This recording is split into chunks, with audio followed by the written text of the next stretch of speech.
Assalamualaikum warahmatullahi wabarakatuh.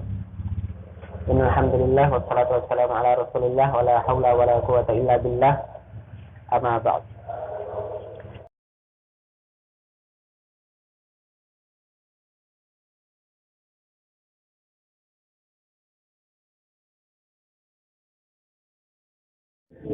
Pada kesempatan kali ini saya akan sedikit menyampaikan hasil praktek tahrij hadis yang telah saya lakukan. Adapun hadis yang menjadi sasaran praktek saya yakni hadis yang berkaitan dengan aurat seorang perempuan. Adapun beberapa hal yang telah saya lakukan untuk melewati proses tahrij ini, di antaranya yakni menentukan lafaz hadis yang ingin kita lakukan penelitian.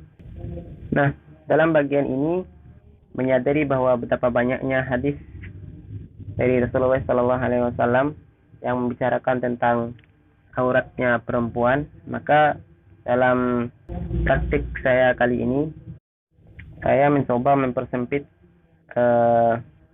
haluan redaksi hadis yang akan kita cari dengan memilih potongan lafaz yang terdapat dalam sebuah hadis yang sebelumnya telah diketahui dan akan dilakukan penelitian lebih lanjut lagi.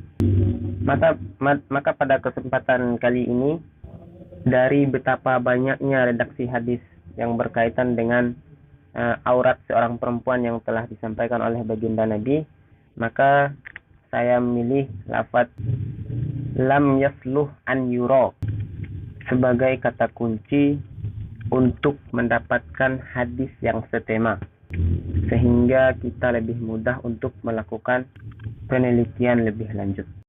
Dan adapun untuk mendukung langkah ini, sebagaimana yang telah dicontohkan sebelumnya, saya menggunakan salah satu aplikasi yang bisa menjadi alternatif dalam melakukan proses pentakhrijan ini. Dan adapun aplikasi yang saya gunakan yakni, pada aplikasi tersebut kita akan sedikit dibantu untuk menemukan redaksi hadis yang setema dengan lafaz hadis yang ingin kita cari yang telah kita tentukan sebelumnya. Baik, lafaz yang telah saya pilih sebelumnya yakni potongan hadis yang berbunyi lam yasluh an yura. Maka setelah melakukan pencarian, setidaknya ada 30 hadis dengan mengandung redaksi hadis yang telah saya cantumkan. Dan adapun dari 30 hadis tersebut terbagi pula dalam 3 periwayat hadis. Dan adapun mereka, yakni yang pertama yang diriwayatkan oleh Aisyah Ummul Mukminin sebanyak 24 hadis. Kemudian yang kedua dari Qatadah bin Da'amah sebanyak 5 hadis. Dan dari Asma binti Abi Bakar hanya meriwayatkan 1 hadis. Kemudian selanjutnya 30 redaksi hadis dari 3 orang yang telah meriwayatkan hadis-hadis tersebut, kita bisa menemukan 2 hadis yang derajatnya sahih dan 5 hadis yang kedudukannya hasan maupun hasan li ghairi. Sementara itu sisanya yang 27 hadis berada di kedudukan dhaif dan ada pula hadis mursal. Kemudian dari hadis sahih yang telah berhasil diidentifikasi, misalnya yang terdapat dalam Sahih Abu Daud dengan nomor hadis 4104 yang diriwayatkan dari Aisyah Ummul Mukminin dengan muhaddits Al-Albani dan berkedudukan sebagai hadis sahih. Selain itu juga terdapat dalam hadis yang diriwayatkan oleh Al-Baihaqi dengan nomor hadis 3343. Nah, di sini saya akan sedikit memperlihatkan redaksi hadis yang dianggap sahih dalam hal ini, yakni yang diriwayatkan oleh Abu Daud dengan nomor hadis 4104. Lanjut daripada itu, setelah saya perhatikan, adapun hadis yang memiliki redaksi yang semisal, namun hadis itu sampai dihukumi sebagai hadis yang dhaif, itu dikarenakan ada beberapa orang yang dianggap memiliki kecacatan sehingga mengakibatkan hadis yang disampaikan dipandang lemah dan sanadnya bermasalah. Dan adapun di antara mereka yang paling banyak saya temukan di antara mereka yakni Khalid bin Darik, kemudian juga yang kedua yakni Sa'id bin Bashir. Kedua individu ini banyak meriwayatkan hadis yang semisal, namun kerap membuahi kritik daripada ulama-ulama hadis. Adapun untuk Khalid bin Duraik ini, beliau adalah seorang tabi'in kalangan pertengahan yang menghabiskan masa hidupnya di Syam, dan di antara guru daripada beliau yakni Abdullah bin Umar bin Khattab dan juga Aisyah.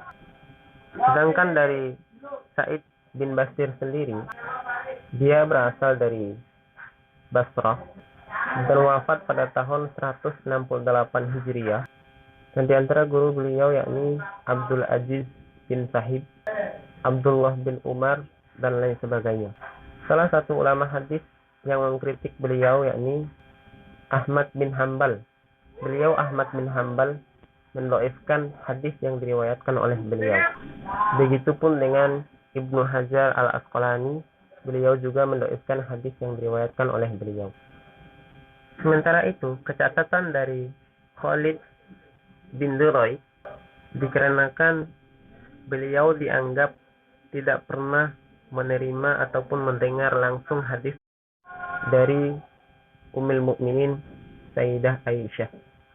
Hal ini seperti yang telah dikomentari dalam hadis Abu Daud yang tercantum dalam tafsir Al-Quran nomor 48, hadis dari Aisyah Ummul Mukminin, dan dikatakan bahwasannya beliau Khalid bin Duraik dia tidak pernah mendengar dari Sayyidah Aisyah.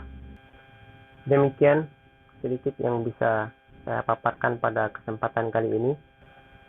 Dari banyaknya redaksi hadis yang kami temukan, jika diambil secara garis besar, hadis-hadis dengan redaksi yang terdapat lafaz lam yasluh an yura dalam tema yang membahas tentang aurat seorang perempuan, ditemukan beberapa hadis sahih dan juga terdapat hadis hasan, dan sisanya ada hadis dhaif.